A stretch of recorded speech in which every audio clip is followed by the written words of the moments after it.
How's it going? New channel. Thought I'd try something a little new. I've been playing Destiny for quite a bit, and I thought I'd start some build videos. So I made this channel. For the first video for the channel, I wanted to try something a little new. Kind of like a build tutorial kind of video. Mostly for like new players, but tips for even old players can learn something new. So I think we should just jump right into it. So for this tutorial specifically, I thought it'd be easiest to be on my Warlock. I personally feel like Warlock is the easiest to make a build for. Not that the others are like insanely difficult, but I think Warlock is probably the easiest. I feel like their exotics are more simple than some of the exotics on the other classes can be. So I've decided to be on the Warlock for this particular kind of tutorial. And this is all just like my personal opinion on build crafting. There's obviously no answer to it. It's all just about having fun with it. You know, the best part about build crafting in this game is that the sandbox always is constantly changing. New things are being added, new things to be messing around with, whether it's like an exotic armor piece, a new weapon, best part, sometimes a new subclass. The latest we got is Prismatic. That was a lot of fun to mess around with. So there's 6 things to build crafting that are pretty crucial. Some are more important than others, but we'll just jump right into it. The first thing is obviously your subclass. The second thing I think is pretty important is your aspects. Third thing is fragments. Fourth thing is your exotics that you choose. And I'm in armor and weapons. I'm including both of those together. The fifth thing is armor mods, and the last thing are your stats. And those last two are kind of grouped together because they both have to do with your armor pieces, but obviously the mods and the stats are completely different things. So after we know the 6 things that we need to make a build, we have to figure out what we want to make a build on. And that's kind of a tricky question because there's obviously not like a one thing you can make builds for anything. There's so many things you can make a build for. You can make it for a specific armor piece, a weapon, an aspect, which we will go over all these things, like kind of breaking it down, making it a little easier to understand. Because I know, especially getting into this game, it's very difficult to understand like not only like the importance of aspects and fragments, but just understanding them at all in general. So I guess to start for this build, for this little guide, I'm going to start with the new exotic Barodiad submachine gun that we got with Season of the Heresy. So now I have the idea. This is what I want to have the build around. So something that I thought of was maybe I'll make a Threadlink build. So now that we have the centerpiece for our build, now we have to choose the subclass. So the 2 choices that we have if we want to do a Threadling build is obviously Strand, the Strand subclass, where Threadlings basically reside, or Prismatic. And me personally, I kind of lean towards Prismatic. But to be honest, with the Threadling kind of idea, you can go either way. I don't think either one is a bad option, but I'll go over why I think Prismatic is the better idea. So let's just open the subclass. First, I kind of want to go over the ability section first. So this is the class ability. This one isn't like super important to think about right now. This is just like your class ability. Each class has a class ability that is distinct from each other. This one has like a Healing Rift, which heals you, an Empowering Rift, which increases your damage, and a Phoenix Dive that when you use it, it heals you. Of course, you have your multiple jumps, you have all of your multiple melees, and then you have your grenades. So now this is where I kind of want to break it down even more. So we wanted to make a Threadling build, and this is one of the things that we can include to make that Threadling build. Of course, since we're making a Threadling build, I want to choose the Threadling grenade. So let's move on to the aspects. And so the aspects and fragments can be, I guess, a little difficult to understand. But really, they're pretty simple. They're really not that complicated to understand. So let's go over the aspects. So as you can see, there's 5 different options to choose from. And what aspects are kind of are is that they kind of modify your gameplay, if that makes sense. So let's just go over the ones that I already have equipped. So this one says defeat a target with any ability to activate Devour. And then it's gonna, if you look on the right of the screen, on the top right, it says Devour. Feast on the energy of your defeated foes. The final blow says restore your health, grant grenade energy, and extend Devour. Which, when you're build crafting and you see a keyword that you don't really understand, 100% of the time, if you hover over it and there's a keyword, there will always be a box that will explain it right next to the aspect. And it's really nice because for new players, it can be really confusing to not know what a keyword is. But that helps a lot. Kind of finished reading this one. It says your Devour effects are improved, restoring additional health and grenade energy. If we go to the right, this one is pretty crucial because we want to make a Threadling build. So let's go ahead and read this one. So this one says activate your class ability to weave 3 Threadlings and deploy any Threadlings you have perched, which we'll talk about in a second. Targets defeated by strain damage have a chance to generate a perched Threadling. I mean, it says what it does. Activate your class ability to weave 3 Threadlings, meaning when I use this ability specifically, it'll activate this aspect. And that's what aspects really are, like I said earlier. It's really just modifying your gameplay, making it a little different, upgrading your abilities, improving them a little bit more. So now that we have the aspects that we want, let's go over to the super. And this one isn't like super, especially in Prismatic, it's not like super important right now. Like you can really choose any of these supers that you really want to. It's all about your preference, really. I love Nova Bomb. Nova Bomb is a great super. But one super that I actually would prefer to choose is Needlestorm. Something special about this super specifically is that it kind of has like a passive ability that comes with it. So we'll just go ahead and read it. It says, press V to conjure a hail of deadly woven needles. That's pretty much what the super does. But if you keep reading, it says it does more. After embedding themselves in the environment, the needles will reweave into a host of threadlings. So kind of continue on that threadling idea. But this is the most important part. Threadlings you create will return to you and perch if they can't find any nearby targets. Damaging targets with your weapons or melee will send out the perched threadlings to attack. So this really kind of expands on the threadling idea, and also works in tandem with Weaver's Call, because any perched threadlings that you have will be deployed after you use your class ability. So these things are already working together, especially Feed the Void as well, because kills that you get with Devour will feed into your Threadling energy. So we already have our super, we have our abilities, we have our aspects, and now let's go over our fragments. So fragments are kind of like tweaks, if that makes sense. Like it's kind of like tweaking the build a little bit, kind of making it a little better than before. They kind of act like aspects, but not as impactful. So let's kind of read one, for example. I think this is a pretty good one.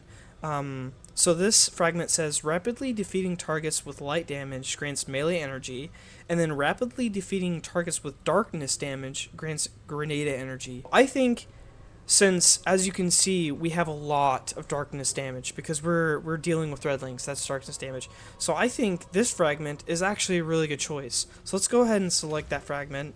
And so that's kind of an example of, like, kind of what a fragment does. And we'll go ahead and read another one. I think this one might be pretty good. It says, while surrounded by combatants, you are more resistant to incoming damage. While transcendent, the effect is increased. And so this is just kind of like a passive thing that happens.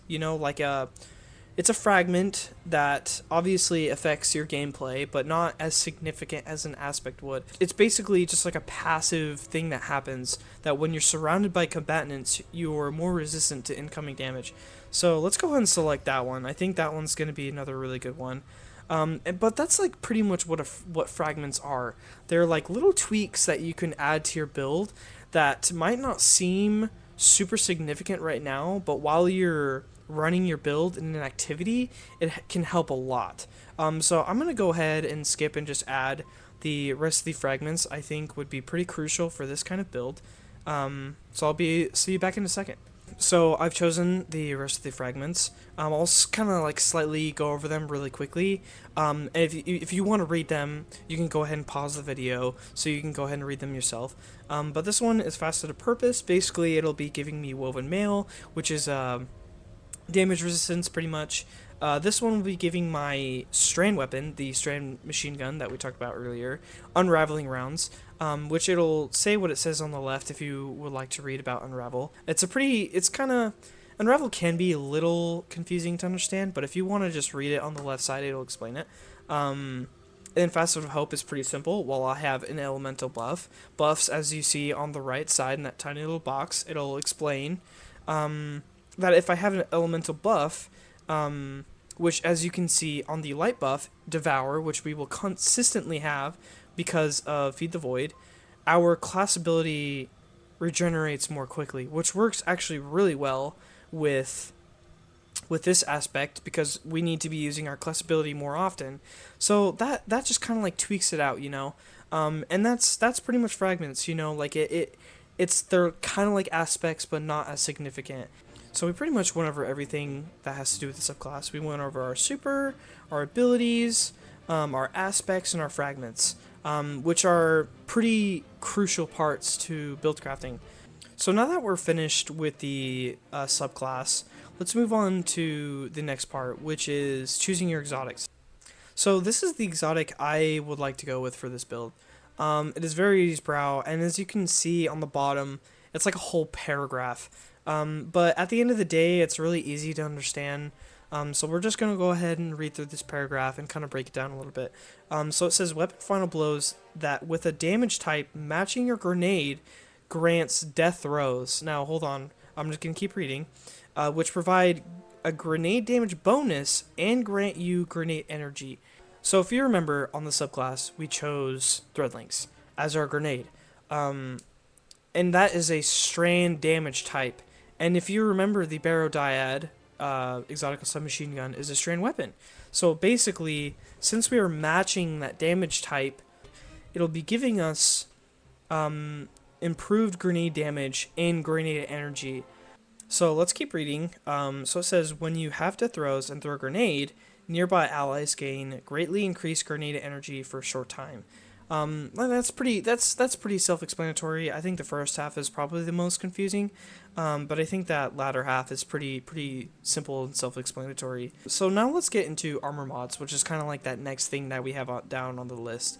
So let's open our exotic piece and let's look at some of these mods.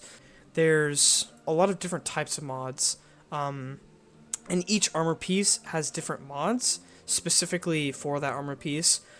So let's go over the helmet, and we'll go over a couple of the other pieces. But I think it's nice that you kind of explore the mods for yourself. So we'll kind of go over some of them. I guess we can just go over the ones that I already have equipped. So this one is called Ashes to Assets. And the thing about armor mods is that they're pretty self-explanatory. That's why I think build crafting is pretty simple. There's a lot of self-explanatory things about it, but it's just kind of like all over the place. You know, you have to find where you need to put these pieces together. So this is Ashes to Assets, and it says gain bonus super energy on grenade kills, which, like I said, is pretty self-explanatory. When you get grenade kills, it gives you super energy. So let's move on to the next one. So this says increases the drop chance of heavy ammo upon defeating an opponent. So this one can be a little trickier because there's a little bit more to it. As it says, it increases the drop chance of heavy ammo when you kill enemies, but if you look below it, there's more information about it. It says primary ammo weapon, especially exotic weapon, final blows, help you find ammo more quickly. And it also says multiple copies of this mod increase the ammo gain per drop. So there are some things about mods that can be really confusing that it doesn't explain like that, but the information is there if you need it. So let's move on to the next one. Rapid arc weapon final blows create an orb of power. So orb of power is a pretty crucial thing in Destiny. there are a lot of armor mods that require orbs of power to use them, and we'll go on talking about that in the gauntlet. So let's go ahead and hop on over to the gauntlet armor mods. Okay, so now we're on the gauntlets. I have I'm gonna de-equip these for a second. So orbs of power can be a little confusing, but it's really not that complicated. So as you saw earlier, when I got arc weapon kills, it generated an orb of power.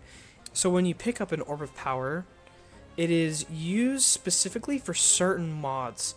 So I'm gonna go over one of those mods. As you can see, there's like different colored mods on the gauntlet. So the first one I'm gonna go over is this one. So I want to go over this one specifically because it uses something called Armor Charge, which it actually explains it on the armor mod. So let's read it. It says collecting an orb of power causes you to gain 1 temporary armor charge. And armor charge is really important, especially when it comes to specifically armor mods. So this one says, right below what we just read, it says when your grenade energy is fully expended, meaning you just use your grenade, and your grenade energy is empty, your armor charge is consumed, and you gain grenade energy for each armor charge used. Which is not really too confusing. It can be a little confusing, because you can pick up multiple orbs of power to get multiple armor charge, but there's still a limit to how much armor charge you can get. So that's the funny thing about armor charge. There's multiple things that you can use to increase the amount of armor charge that you have, or increase the amount an orb power gives you in terms of armor charge. But that's what armor charge is. Armor charge is a pretty crucial part of armor mods. So I think understanding that is pretty important. And so as you can see right next to this one, there's a blue one. So the yellow ones are kind of like holded armor charge. You know, like when you pick up that orb of power, it's going to hold that armor charge for you until you throw your grenade and you use this armor mod. This one, on the other hand, is a little different. So this one, it says you gain a bonus to discipline, which I'll talk about after we talk about armor mods. While you have any armor charge, your armor charge now decays over time. So this one is kind of like on a timer, and while you have the armor charge, it will give you bonus to your discipline stat. So let's say you pick up an orb of power. Now you have 1 armor charge, and for this one specifically, it is going to decay over time. And while you have that armor charge, it's giving you a bonus to your discipline. So it's kind of like a passive buff that you get when you have an orb of power. And when you lose your armor charge and it runs out of time, you will lose it. You lose this passive bonus. And so that's kind of like the difference between those two. And as you can see, there's one more color. There's a green one. So this one says, breaking a combatant's shield with the matching damage type grants you armor charge. Most or all of the green ones have to do with armor charge, which I'm going to go over to the legs real quick and kind of look at another green one. So this one says, picking up an orb of power grants you 1 additional stack of armor charge. So that's kind of like a little more easier to understand, but mostly the green ones buff your armor charge in some sort of way or another. One last thing I want to go over in terms of armor mods is the energy for your armor piece. Energy is pretty simple. When you first get an armor piece, it will not have full energy. You have to upgrade it to max energy, which will cost resources, but you get those as you play the game. And it's really simple to understand. If you want to use a specific armor mod, it is going to cost energy to equip it. So let's look at the heavy ammo finder we were looking at earlier. So let's equip that. As you can see on the top right of the armor mod, it says 3, which is how much energy it's going to cost you to use that armor mod. So now I have 7 energy left to use. So that is pretty much how you equip, manage, and look at your armor mods. They're pretty simple to understand. As you know, there's 5 different pieces, meaning there's a bunch of variety of different armor mods to equip. And they kind of work like fragments. I think they're most in common with fragments, that they're used to tweak your build and improve it just a little more. So now that we've looked at armor mods, let's look at the last thing, which is stats. Now, stats is probably the most complicated part of build crafting. Stats buff different things. Let's just go down the line of the stats and read what they buff. So this one's mobility. It increases your movement speed and maximum jump height. This is resilience, basically reducing the damage taken from combatants. This is recovery, which is really interesting, so let's read this. It says Warlock class stat. Reduces the cooldown of your class ability. Increases the speed at which you regain lost health. So increase the speed at which you regain lost health is the recovery stat. Well, what's interesting is that each class has a class stat. And for the Warlock, it is recovery. So the higher that the recovery stat is, the quicker your class ability is going to be regenerated. And that's how it works for the other classes. So if you put like a higher number of stat points into your class specific stat, you get that class ability bonus, regeneration speed. So let's keep going down the line. So this is discipline, basically decreases the cooldown of your grenades. This is intellect. This decreases the cooldown of your super ability. And then strength, decreases the cooldown time of your melee ability. But those are pretty much stats, and the way you increase your stats is by your armor pieces. Now this is easily the most difficult part of your build crafting, because if you want higher stat bonuses, you're going to have to grind for armor pieces that have higher stat points. So I'm going to go down the line of my armor pieces and kind of show you these stats that they have. So if you look at the Verity's Brow that I have, it peaks in resilience and discipline, which for this kind of build is really good, because we want pretty much almost every build that wants max resilience, because it gives you the highest amount of damage resistance, which is 30%, and then discipline, which the more discipline you have, which the max for each stat is 100. If you try and go past 100, you will no longer get any bonuses. So this is a pretty good piece for this kind of build, because we're going to be throwing a lot of grenades due to all the effects that we have. And then, so let's go down to the gauntlets. So kind of the same thing. It's going to be very, very typical what you see on all your pieces. So as you can see, resilience, discipline, resilience, discipline. This one's a little different because it has a little more strength to it, trying to boost that strength stat up a little more. So let's go down. Resilience, discipline, which also gives it, I have a little bit more intellect, but for this build, I want to make sure that strength stat is a little higher, so I can get that melee energy back a little quicker. So let's look at my other armor pieces. This is a pretty good one right here. As you can see, it has peaks in resilience, discipline, and strength. So I'm going to choose and select that one. So the interesting thing about class items is that they don't give you like full stat bonuses like the other ones do. When you max out an armor piece and fully upgrade its energy, it gives you extra stat points, as you can see with the gold border. And you can look at if you look at the stats, originally there were 0 across the board, but since I fully upgraded it, it gave me +2 stat points in every single row, and it is just like that on every single armor piece. So one last thing that I want to talk about in terms of stats is another way to boost your stats is through armor mods. I know I mentioned earlier that I was going to talk about it later, and we're going to talk about it now. It's very simple. Every single armor piece has an armor mod that you can use to increase the stat. You can see your stats currently on the bottom right side of the screen. So I'm going to look at my stats and see what I can improve. So right now I see discipline is 108. So that's a little too high because it's over 100 and I'm not getting any benefit from that. But if you look at resilience, I haven't hit tier 10 just yet. So if you look at the explanation at the bottom of the black box, it says resilience tier 9. So if I want to get that tier 10 damage resistance, I want to make sure it is at 100. So let's go over to the armor mod and let's put on a resilience armor mod. As you can see, there's 2 different armor mods for each stat. One just gives more of a bonus than the other. This one gives +10, and then this one gives +5. So I only need 3, so let's go with +5. So now that you can see, I have tier 10 damage resistance, and now I have maxed out my damage reduction at 30%. So that is pretty much it for build crafting. And again, this is pretty much my personal opinion. There's a lot of different ways you can do build crafting, And that's the best part about this game. And that's the exciting part. It's fun. I enjoy it. I want to share my experience with you. I know there can be a lot of new players that it can be really confusing to understand. But this, I just wanted to make this video to help break it down. Just kind of simplify it, kind of show how simple it really is.